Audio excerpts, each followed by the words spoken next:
Mi hermano se burló de mí, ¿en dónde está tu esposa y tus hijos? Oh, ¿verdad que no tienes? Mientras mis padres se reían, así que le dije, ¿en dónde está tu dinero?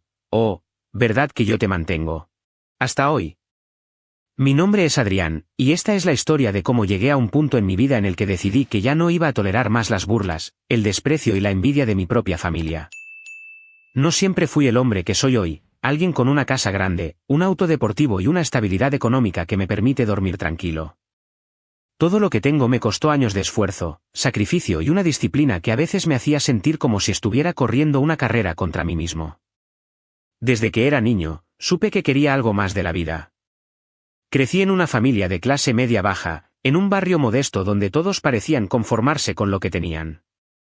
No era que viviéramos en la miseria, pero siempre había esa sensación de que el dinero no alcanzaba, de que las deudas se acumulaban y de que cualquier imprevisto podía ponernos en aprietos.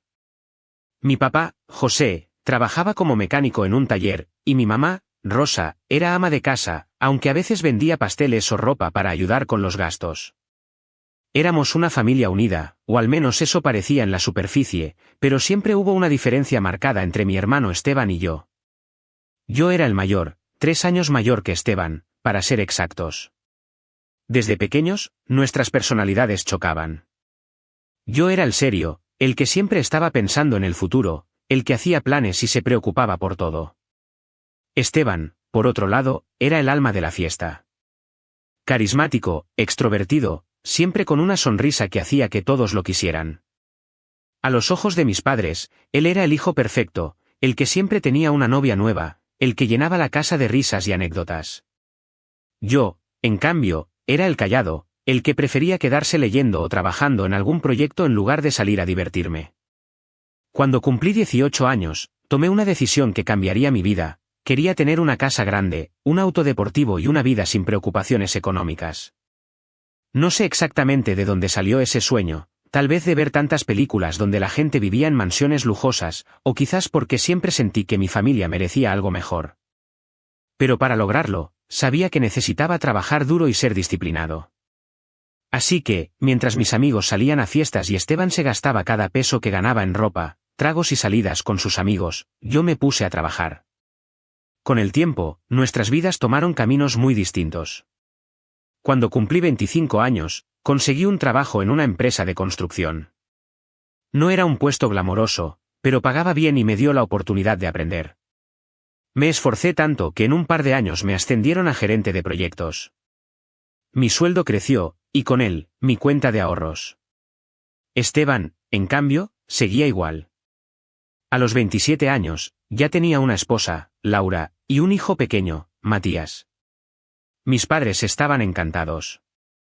Por fin alguien nos va a dar nietos, decían, mientras me miraban con esa mezcla de lástima y reproche. Adrián, ¿y tú para cuándo? Ya estás grande, se te va a pasar el tren. Yo solo sonreía y cambiaba el tema. No me interesaba tener una relación en ese momento. No porque no quisiera, sino porque mi prioridad era otra. Quería construir algo sólido antes de pensar en formar una familia. Un par de años después, Esteban tuvo otro hijo, una niña llamada Sofía. Pero su vida no era tan perfecta como mis padres querían hacerme creer.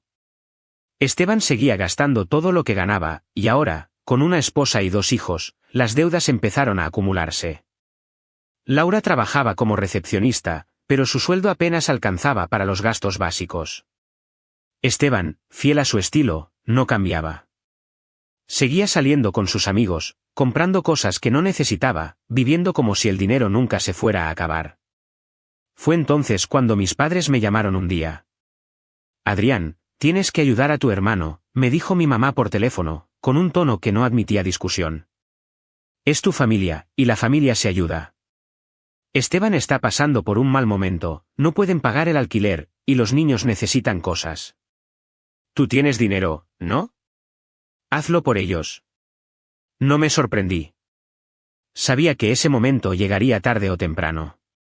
Esteban nunca había sido responsable, y ahora que tenía una familia, sus decisiones irresponsables afectaban a más personas. Acepté ayudar, no porque quisiera, sino porque no podía dejar a mis sobrinos sin un techo.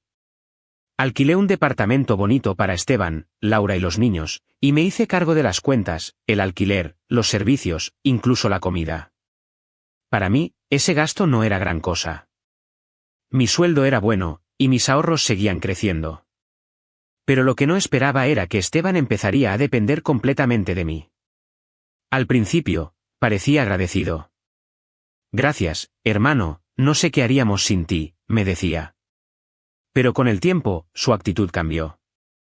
En las reuniones familiares, que solían ser en mi casa porque yo tenía el espacio y el dinero para organizarlas, Esteban y mis padres empezaron a hacer comentarios que al principio parecían bromas, pero que poco a poco se volvieron más hirientes. Adrián, ¿y tu novia dónde está?, decía Esteban con una risita, mientras mis padres se reían. Ay, hijo, siempre tan solo, agregaba mi mamá. Mira a Esteban, él sí tiene una familia, 2 hijos preciosos. Tú con todo tu dinero, pero sin nadie que te acompañe. Yo me limitaba a sonreír y seguir con la conversación, pero cada comentario era como una pequeña puñalada. No me molestaba estar solo, estaba orgulloso de lo que había logrado. Pero que mi propia familia usara eso para burlarse de mí, mientras yo pagaba las cuentas de Esteban, empezó a doler. A los 32 años, cumplí mi sueño. Compré una casa grande en un fraccionamiento exclusivo. Era una casa de 2 pisos, con un jardín enorme, una cocina moderna y espacio para todo lo que siempre quise. También compré mi auto deportivo, un Mustang rojo que había soñado desde que era adolescente. Cuando invité a mi familia a conocer la casa, esperaba que se sintieran orgullosos. Pero en lugar de eso, los comentarios siguieron. «Qué bonita casa, Adrián, pero está muy vacía, ¿no?», dijo mi papá. «Sí, le falta una mujer y unos niños corriendo por ahí», agregó Esteban, con esa sonrisa burlona que empezaba a odiar. Mientras tanto, Esteban seguía viviendo de mí. No hacía ningún esfuerzo por mejorar su situación. Seguía gastando en cosas innecesarias, y cuando le sugería que buscara un trabajo mejor o que ahorrara, se reía y me decía, «¿Para qué, si ya te tengo a ti?». Mis padres, por su parte, lo defendían. «Es que Esteban tiene muchas responsabilidades, Adrián. No como tú, que solo te preocupas por ti mismo».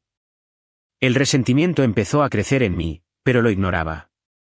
Pensaba que, al final, estaba haciendo lo correcto. Estaba ayudando a mi familia, aunque no lo valoraran.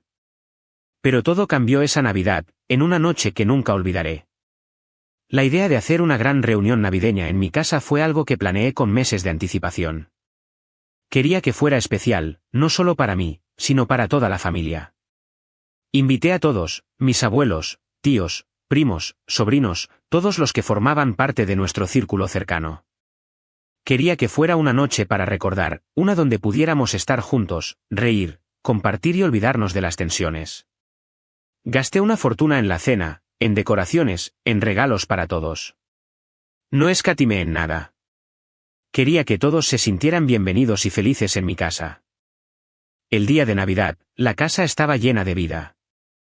Los niños corrían por el jardín, los adultos charlaban en el comedor, y el aroma de la cena, un banquete con pavó, pasta, ensaladas y postres, llenaba el aire. Todo iba perfecto. Hicimos un brindis por la familia, por la unión, por el éxito que había logrado. Por primera vez en mucho tiempo, sentí que mi familia me veía con algo de respeto. «A la salud de Adrián, por esta casa tan bonita y por recibirnos», dijo mi tío Carlos, levantando su copa. Todos aplaudieron, y por un momento, me sentí realmente apreciado. Después de la cena, llegó el momento de los regalos. Había comprado algo para cada persona, desde juguetes caros para los niños hasta joyas para mis tías y aparatos electrónicos para mis primos. No escatimé en gastos, quería que todos se fueran con algo que les encantara. La emoción en la sala era palpable mientras abrían sus regalos. «Adrián, esto es increíble», decía mi prima Ana, sosteniendo un collar que le había comprado. «Nunca había tenido un juguete así», gritaba uno de los sobrinos mientras jugaba con un dron. Me sentía feliz, no por el dinero que había gastado, sino por ver sus sonrisas. Pero entonces llegó el turno de Esteban. Se levantó con esa sonrisa suya, esa que ya conocía demasiado bien, y dijo que él también tenía regalos para repartir. Todos lo miraron con curiosidad, porque Esteban no era precisamente el tipo de persona que gastaba en los demás. Sacó un par de cajas envueltas en papel de regalo barato y se acercó al árbol de Navidad. Este regalo es para la esposa de mi hermano y sus hijos, dijo, con una risita que me heló la sangre. La sala se quedó en silencio por un segundo, y luego agregó, oye, hermanito, ¿en dónde está tu esposa y tus hijos? Para que reciban los regalos, oh, ¿verdad que no tienes? Cuánto lo siento, el comentario fue como un puñetazo en el estómago. Mis padres se echaron a reír, como si fuera el chiste más gracioso del mundo. Algunos tíos y primos también rieron, aunque otros se quedaron callados, incómodos. Miré las cajas que Esteban sostenía, y supe de inmediato que estaban vacías. Las había traído solo para humillarme, para recordarme frente a toda la familia que, según él, yo era un fracasado por no tener una esposa ni hijos. Sentí la sangre subirme a la cabeza, pero en lugar de explotar, respiré hondo y me levanté. Buen chiste, Esteban, dije, mirándolo fijamente. Él seguía sonriendo, como si hubiera ganado algo. Y luego le solté la bomba delante de todos, le dije, pero dime algo, ¿en dónde está tu dinero? La sonrisa se le borró de la cara. Sabía por dónde iba. Oh, verdad que no tienes, porque yo te mantengo. Pero eso se acaba hoy. La sala se quedó en un silencio sepulcral. Mis padres dejaron de reír. Algunos primos intercambiaron miradas, y otros bajaron la vista. Esteban se puso rojo, nervioso, y balbuceó, ¿qué? Ahora vas a humillarme por ayudarme con unos cuantos pesos, si no quieres darme nada, no me des nada. Unos cuantos pesos, repetí, con una risa amarga.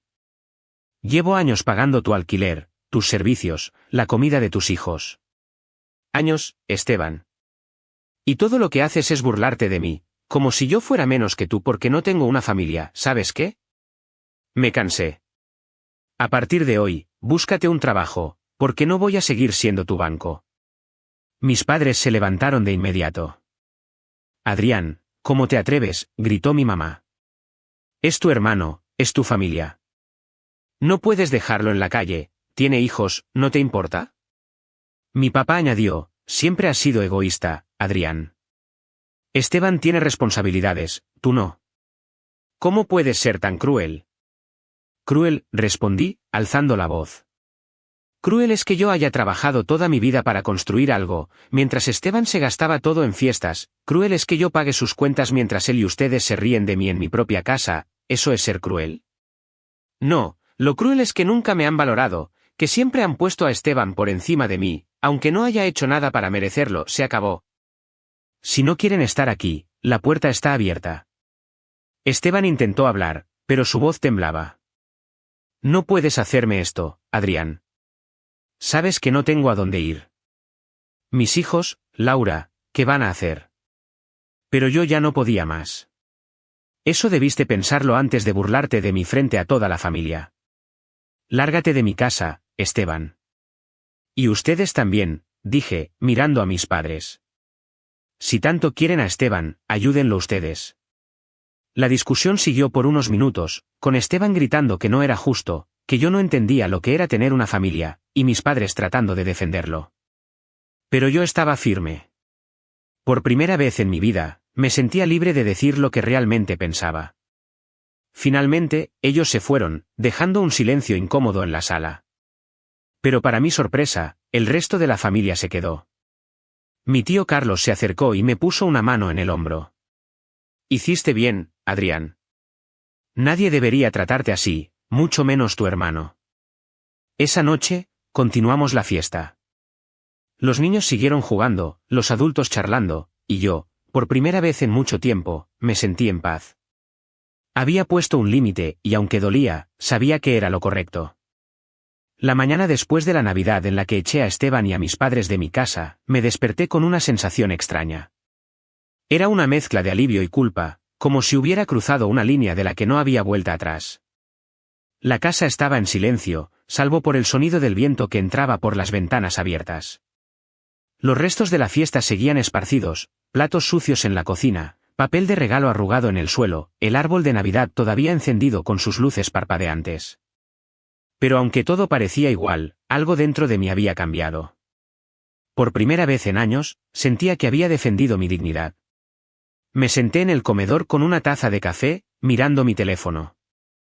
No había mensajes ni llamadas de Esteban ni de mis padres. Eso me sorprendió, pero también me dio un momento para reflexionar.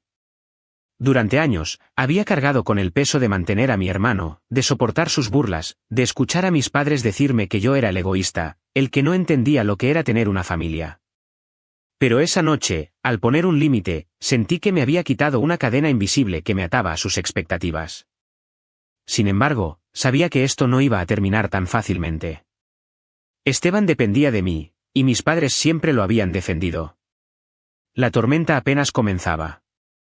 Lo primero que hice ese día fue sentarme frente a mi computadora y cancelar los pagos automáticos que cubrían el alquiler del departamento de Esteban, los servicios y las transferencias que hacía cada mes para sus gastos. No fue una decisión impulsiva, lo había pensado toda la noche. Cada vez que recordaba su risita burlona, las cajas vacías que trajo para humillarme, la risa de mis padres, sentía una furia que me hacía apretar los dientes. No estaba dispuesto a seguir siendo el tonto que pagaba por todo mientras ellos me trataban como un chiste. El proceso fue rápido. Entré al portal del banco, desactivé las transferencias automáticas y llamé al arrendador del departamento para informarle que ya no cubriría el alquiler. «Señor Adrián, ¿estás seguro?», me preguntó el hombre al otro lado de la línea, con un tono de sorpresa. «Que él se haga responsable». «Ya no voy a pagar», dije y colgué el teléfono y, por un momento, me sentí poderoso. Pero también sabía que lo que venía no iba a ser fácil. La primera llamada llegó a la semana. Era Esteban. No contesté de inmediato, dejé que el teléfono vibrara sobre la mesa mientras terminaba de lavar los platos de la fiesta. Cuando finalmente tomé la llamada, su voz estaba llena de una mezcla de enojo y desesperación.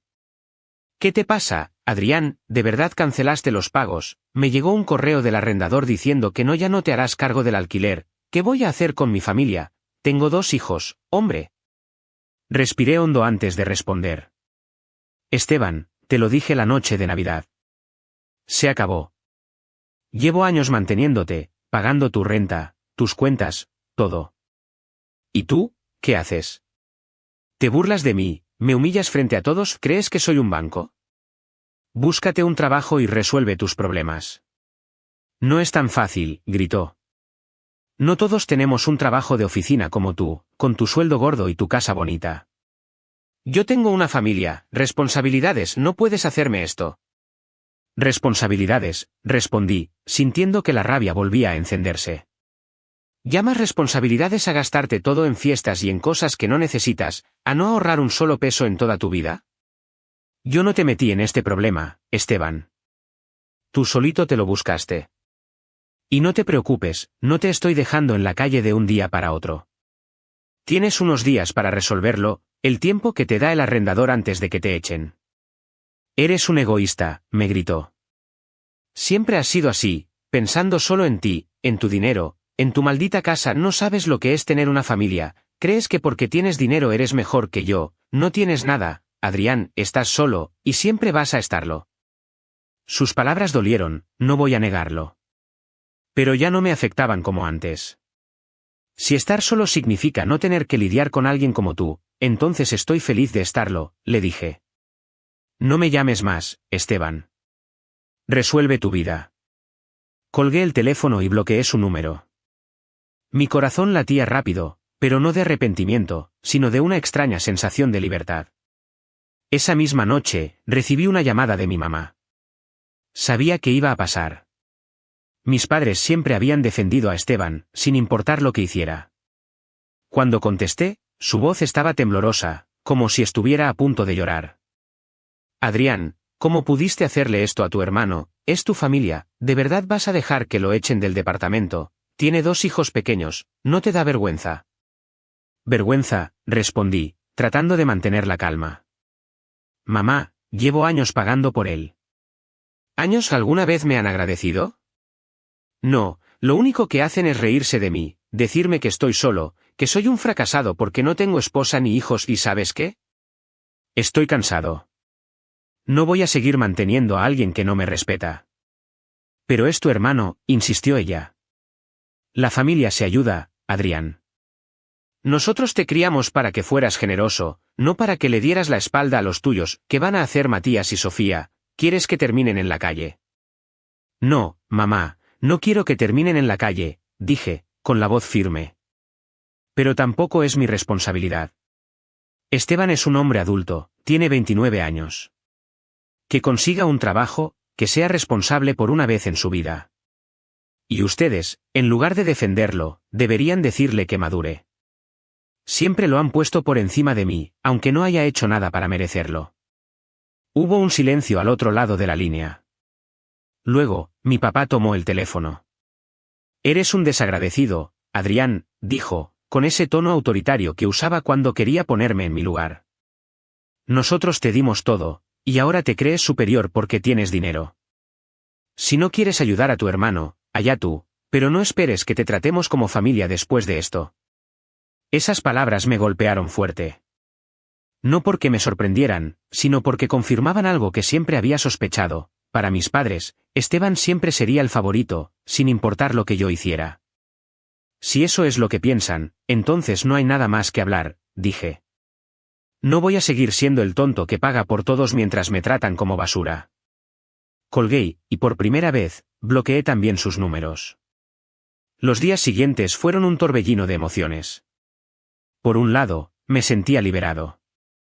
Había puesto un límite claro, algo que nunca había hecho antes. Pero por otro lado, no podía evitar sentir una punzada de culpa. Matías y Sofía, mis sobrinos, no tenían la culpa de las decisiones de su padre. Pensé en ellos, en sus caritas sonrientes, en cómo jugaban en mi casa durante la Navidad.